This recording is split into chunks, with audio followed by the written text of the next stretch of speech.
Junji Ito consegue transformar o simples em algo profundamente único. Suas histórias partem de ideias aparentemente normais que ele vira do avesso, como padrões em espiral que abrigam uma maldição milenar, a descoberta de um planeta que na verdade é um ser cósmico devorador, e até mesmo tubarões que saem do mar para atacar humanos. E assim, no meio de todo esse contexto, o que era comum vira estranho, o estranho vira um pesadelo, e chegamos no ponto onde esses detalhes nos fazem questionar se as obsessões perturbadoras e destrutivas dos personagens são capazes de existir na nossa própria realidade.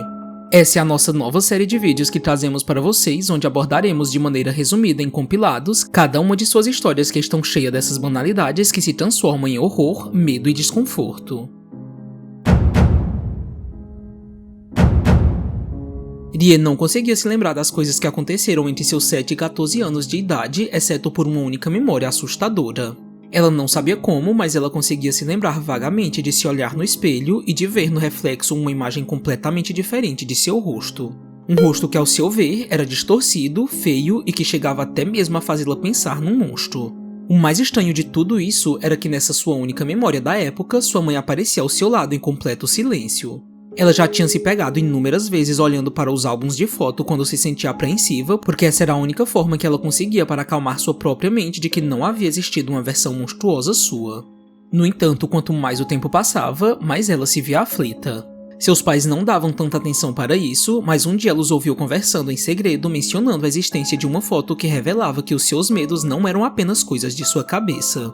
Rie acabou encontrando a foto e ficou perturbado com a possibilidade daquela sua versão monstruosa e maligna ressurgir novamente para tomar posse de sua beleza, que era algo que ela tinha muito orgulho. Ela ficou transtornada e começou a perder a sua sanidade. Quando sua mente colapsou de vez e ela começou a ver a imagem do monstro no espelho, ela atacou seus pais com uma faca, mas eles conseguiram acalmá-la quando mostraram que ela continuava sendo a mesma porque o reflexo no espelho que ela tinha visto não existia. Como não havia mais como manter aquilo tudo em segredo, eles contaram que aquele rosto pertencia à sua irmã gêmea, Keiko, que tinha sido morta por ela porque ela temia que em algum momento em sua vida o seu corpo se transformasse como o de sua irmã por elas serem gêmeas. Rie a matou pensando que isso destruiria seus próprios temores, e assim seus pais forjaram tudo para parecer que Keiko tinha tirado a própria vida e deixaram Rie apagar sua irmã e o que ela fez de sua memória. Depois de ser abandonado por Momoko, que terminou com ele de maneira abrupta, Tomou ficou profundamente triste porque ele era realmente apaixonado por ela. Ele decidiu ficar sem dar as caras por um tempo, até que as coisas se acalmaram um pouco mais e ele enfim retornou para a escola, e foi exatamente aí que algo aconteceu. Ele percebeu que havia uma costura vermelha em seu pulso. Tomou tentou arrancar a costura de todas as formas, mas nada do que ele fazia adiantava e ele tinha a certeza de que aquele fio não estava nele no dia anterior. Mas o pior mesmo era que aquela costura vermelha também estava em outras partes de seu corpo, o que fez ele pensar que poderia ser algum tipo de doença de pele. Tomou foi até um médico para avaliar a sua condição, mas ele não conseguiu muita ajuda porque o médico apenas lhe recomendou algumas pomadas que não surtiram efeito. E assim, mais fios e costuras apareceram em seu corpo. Toda a sua família ficou assustada porque ninguém sabia explicar a origem de tudo. Mas o seu avô foi o único que teve uma vaga ideia do que estava acontecendo. Ele murmurou que aquilo era uma espécie de presságio chamado Faixa de 1000 pontos. Ele contou que essa faixa fazia parte de uma antiga tradição na qual as mulheres bordavam panos com 1000 costuras para proteger os soldados que estavam indo à guerra. O que o fazia pensar que as costuras no corpo de Tomou era obra de sua avó que já tinha falecido e queria protegê-lo de algo terrível. Apesar de ter conseguido um norte, Tomou não ficou tão convencido, mas mais tarde ainda naquela noite, ele foi surpreendido com sua avó que estava na companhia de outros fantasmas que seguravam agulhas e linhas. Tomou ficou bastante assustado e gritou por socorro, mas ele acordou e percebeu que estava apenas sonhando. Pelo menos era isso que ele esperava, mas seu rosto estava cheio de pontos. Todo esse transtorno só piorou quando Tomou descobriu que Momoko já estava saindo com outro garoto. Ele voltou a ficar pensando nela, e quanto mais ele pensava, mais as costuras dominavam seu corpo. No fim, a bizarrice foi tamanha que os fios se mexiam e se enrolavam como se estivessem vivos, e Tomou já nem poderia ser visto como um ser humano normal. De alguma forma, o fio do destino ligado a seu corpo começou a envolver tudo o que dizia a respeito de Momoko e das pessoas que ela se relacionava, até que o mesmo fio também apareceu no corpo dela. Tudo aconteceu logo após Chiemi ser deixada por seu namorado, que acreditava que ela não era ideal como mulher. Esse rompimento a deixou muito deprimida porque ela tinha feito de tudo para estar ao lado dele, sempre atendendo às suas expectativas e exigências. Chiemi se lembrou que deixou seu cabelo crescer somente porque ele havia dito que achava que ela ficaria mais bonita assim, o que era um dos exemplos que mostrava o quanto toda essa submissão não adiantou em nada no fim das contas. Ela queimou algumas das fotos que tinham com ele e adormeceu chorando. No dia seguinte, quando acordou, Chiemi foi pega de surpresa por um rato enrolado em seus cabelos porque parecia que existia uma infestação deles no sótão de sua casa. Depois que todo esse transtorno passou e ela decidiu cortar seu cabelo para se livrar de sua imagem do passado ligada a seu ex, algo bizarro aconteceu.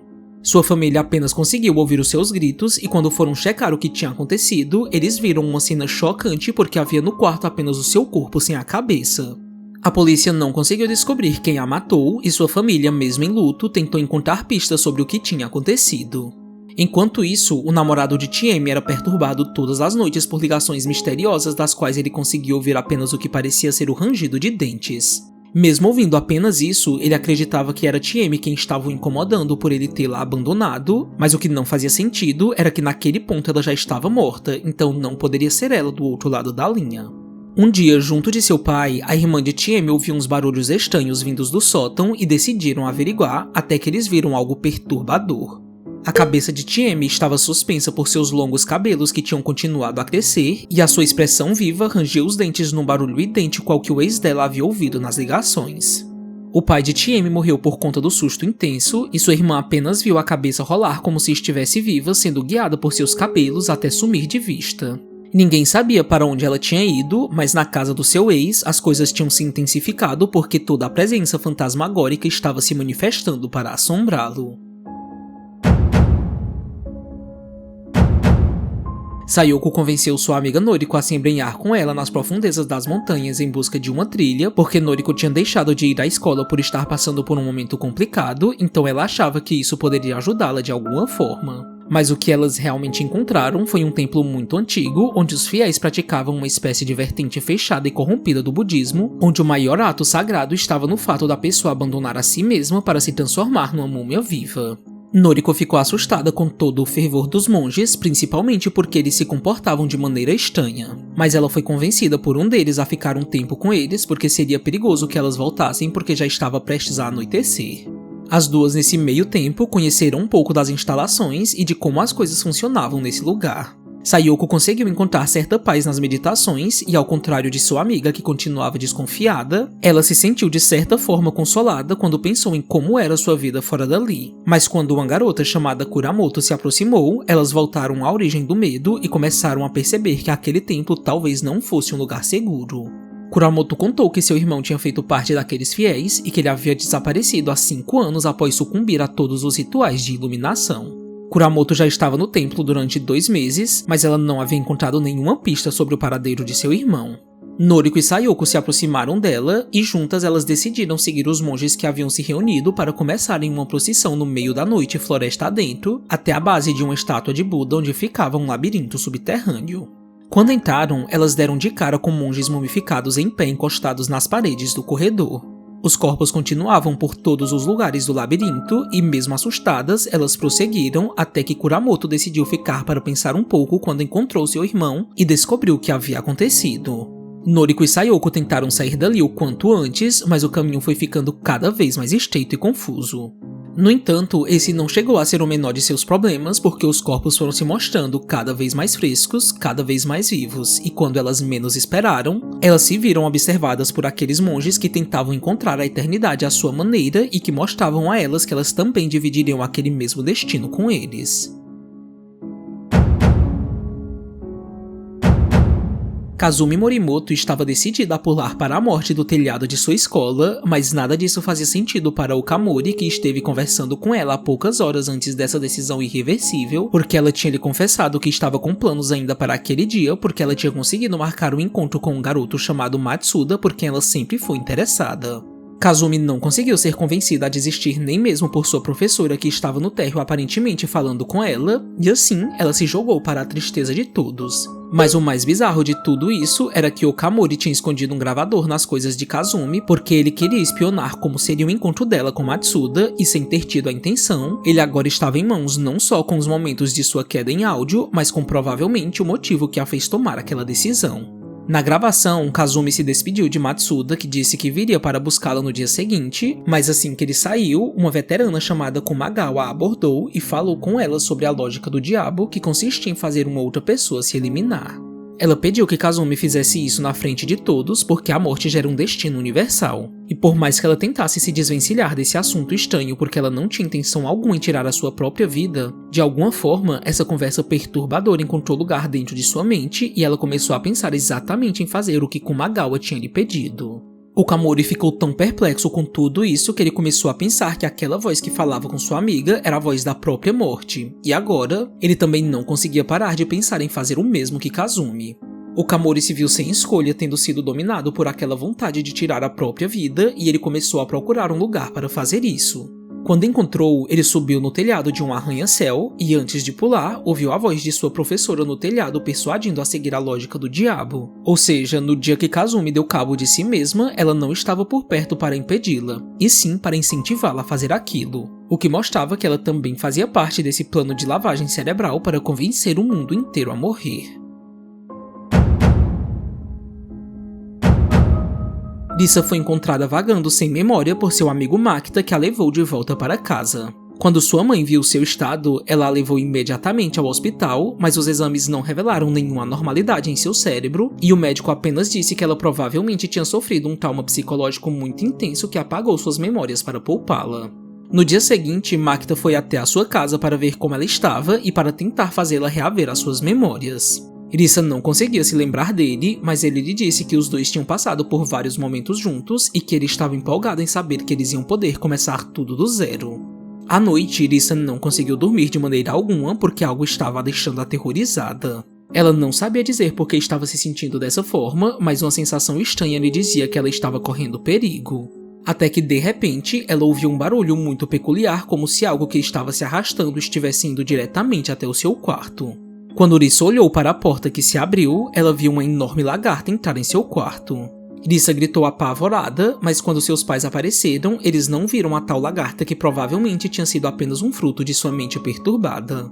Ainda sem memória, Risa descobriu que sua relação com Makita era mais profunda porque eles tinham sido namorados. Os dois conversaram um pouco sobre isso e ele pediu que ela fosse visitar o seu pai em sua casa para quem sabe ela conseguisse se lembrar de alguma coisa. Mas quando eles chegaram até a casa dele, Risa voltou a sentir o mesmo medo de quando ela viu a lagarta entrar em seu quarto, porque o pai de Makita apareceu por algum motivo se rastejando de seu quarto dizendo contente que eles precisavam se casar.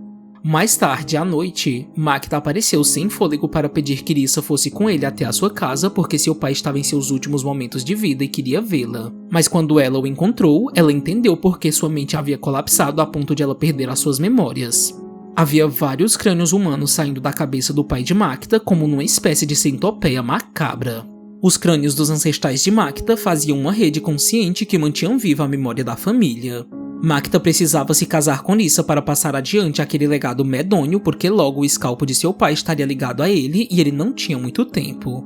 Risa tentou fugir, mas Makita, ligada à série de crânios, conseguiu pegá-la e a mente dela não resistiu. Dessa forma, num estado completamente catatônico, ele se aproveitou para engravidá-la para garantir a continuidade de seus deveres familiares.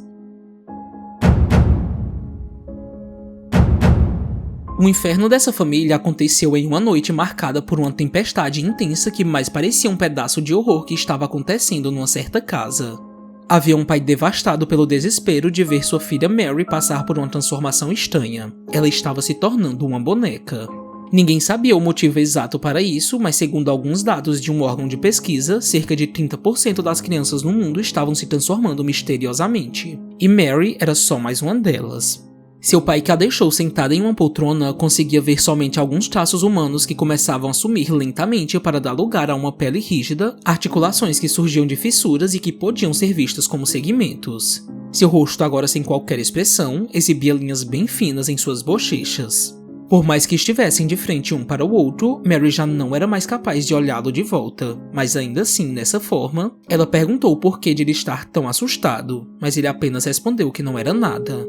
Quando a metamorfose perturbadora se completou, o silêncio tomou conta da casa e os pais de Mary choraram e pediram em vão que ela voltasse ao normal. Mas ela apenas permaneceu em sua nova forma, completamente muda, sendo sacudida como um brinquedo qualquer.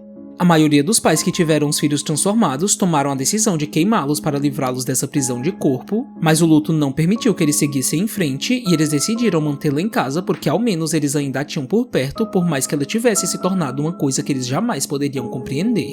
Só que uma realidade ainda mais apavorante tomou conta de tudo quando Mary começou um novo processo de transformação, mas ainda mais perturbador do que antes.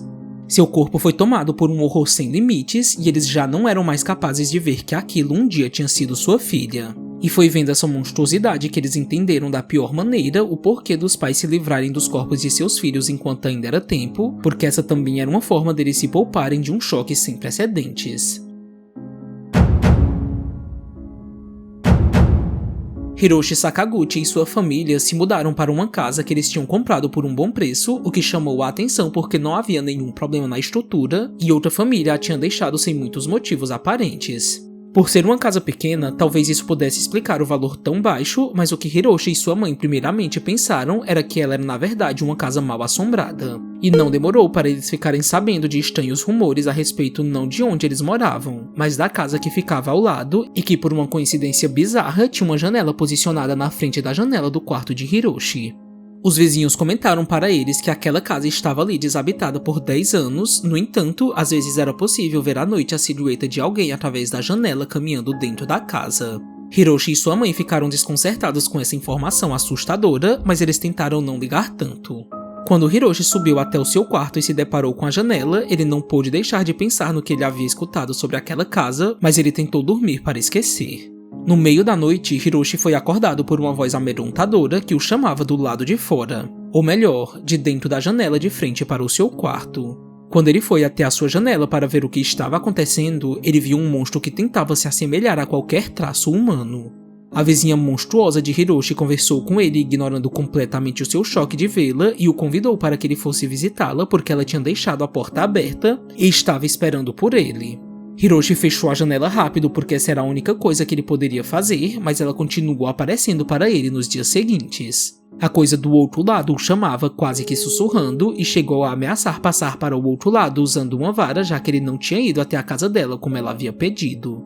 Hiroshi gritou por seus pais, mas quando eles apareceram e viram a janela da casa ao lado, ela estava como sempre, abandonada, antiga e cheia de rachaduras. Eles dormiram no quarto de Hiroshi por um tempo por via das dúvidas, mas ela nunca chegou a aparecer para eles, o que fez Hiroshi criar coragem para voltar a dormir no segundo andar. Mas assim que ele voltou, ela também apareceu no meio da noite projetando sua voz que dizia que ia de um jeito ou de outro até o quarto dele.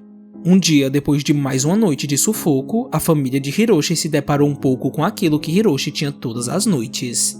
A janela da casa ao lado tinha se esticado na direção do quarto dele como se estivesse viva e como se dissesse que o monstro que a habitava em breve entraria na casa deles. Por conta disso, eles decidiram ir embora como todas as famílias antes deles que estiveram ali.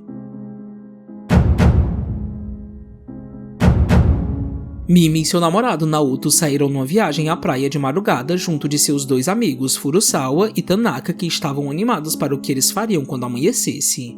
Naoto sugeriu que eles dormissem um pouco dentro do carro, mas Mimi parecia estar distante e preocupada porque ela sentia que algo estranho ia acontecer, já que ela tinha visto muita coisa assustadora ao longo de sua vida.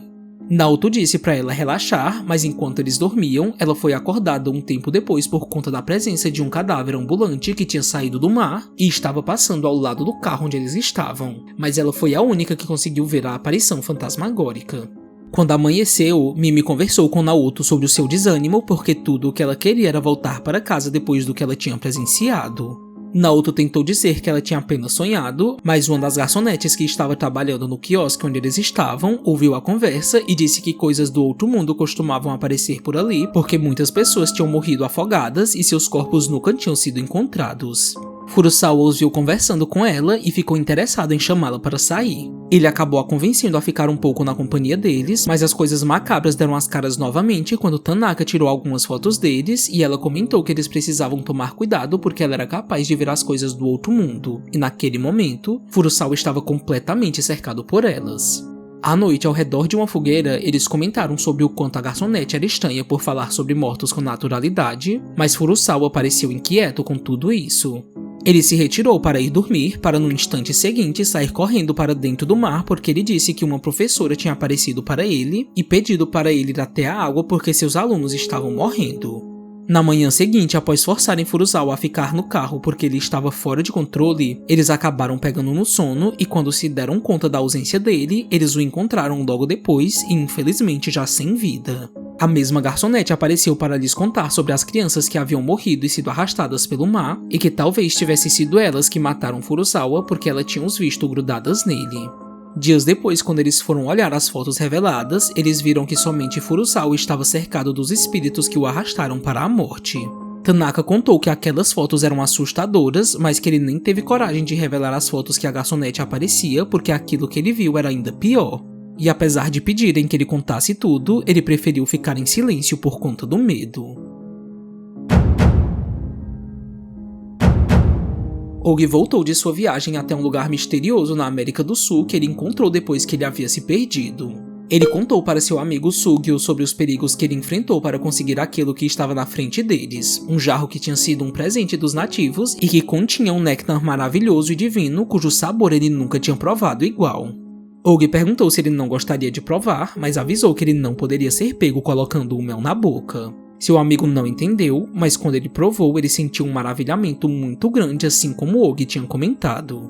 O problema é que além de Og ter se recusado a compartilhar mais do mel com ele porque ele também estava viciado e queria deixar o máximo somente para si, nada mais do que ele comia conseguia lhe satisfazer porque tudo parecia estar intragável. Sugio ficou tão obcecado pela sensação que ainda estava em seu paladar que ele resolveu contar sobre o jarro para seus outros amigos que foram convencidos a pegarem a força de Og. Mas quando eles chegaram em sua casa, eles se depararam com uma massa de carne disforme e esmagada grudada na parede que eles descobriram se tratar do próprio Og. Apesar da cena chocante, o sabor do mel que já tinha os fisgado era o que parecia ser mais importante naquele momento. Eles o dividiram em porções iguais e o mesmo que aconteceu com Og também começou a acontecer com eles. Um a um, eles foram sendo esmagados sempre que provavam do mel. Por mais que os sobreviventes temessem que aquilo acontecesse com eles, eles não conseguiam controlar a si mesmo para pararem de provar do néctar que estava de alguma forma os matando, porque eles já não conseguiam nem comer e nem beber qualquer outra coisa.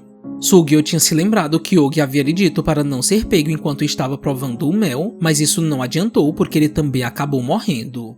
Kameda, que era o único ainda vivo, colocou suas mãos no mapa de Og que o levou ao lugar que lhes deu aquele destino inescapável. Ele viajou até a América do Sul e com a ajuda dos nativos ele encontrou o responsável por tudo. Era uma enorme árvore monstruosa que mandava seus galhos pesados e gigantes para os locais onde seu néctar roubado havia sido levado. Mesmo vendo tudo isso, a fonte de todo o mel estava diante dele e sua sede indomável fez correr direto para a morte quando a árvore notou que ele estava bebendo do que não devia.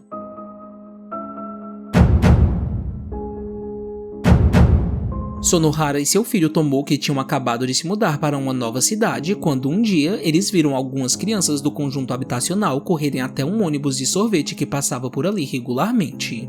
Tomoki ficou animado para tomar um sorvete, mas seu pai não permitiu porque o clima estava muito frio para isso e ele poderia adoecer, mas as visitas do ônibus que sempre arrastavam uma multidão de crianças foi deixando Tomoki cada vez mais impaciente e seu pai se viu obrigado a deixar que ele comprasse um sorvete. Mas o mais peculiar de tudo era que o homem por trás de tudo aquilo também aproveitava para levar as crianças para dar uma volta pelo bairro enquanto eles tomavam seus sorvetes.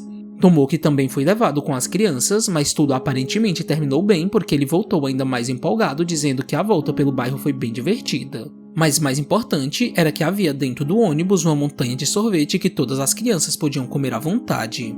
Sonohara achou isso um pouco estranho demais para ser uma promoção, mas as coisas só ficaram mais esquisitas nos dias seguintes.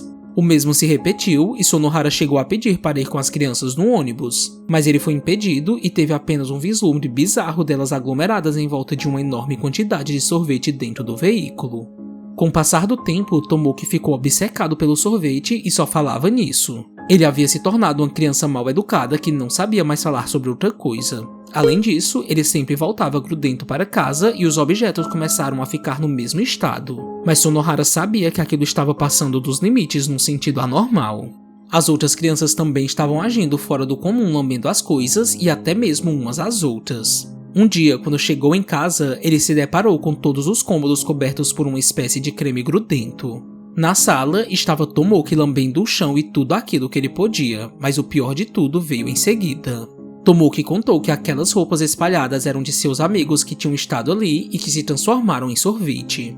É claro que Sonohara ficou espantado com esse fato porque seu filho basicamente estava os canibalizando se toda essa loucura fosse mesmo verdade. Mas quando ele tentou cobrar um pouco de consciência de Tomoki para ele parar com tudo aquilo, Tomoki acabou se desfazendo como os outros na sua frente.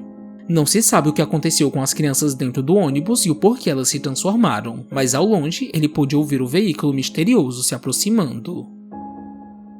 Espero que você tenha gostado do vídeo e não se esqueça de deixar a sua curtida, de comentar o que achou dos contos, de se inscrever no nosso canal e de conferir a nossa série de vídeos sobre as histórias do autor com maior explicação, referências e análises, e sobre outros assuntos abordados aqui no Hashi Quebrado. Enfim, até mais e nos vemos no próximo vídeo.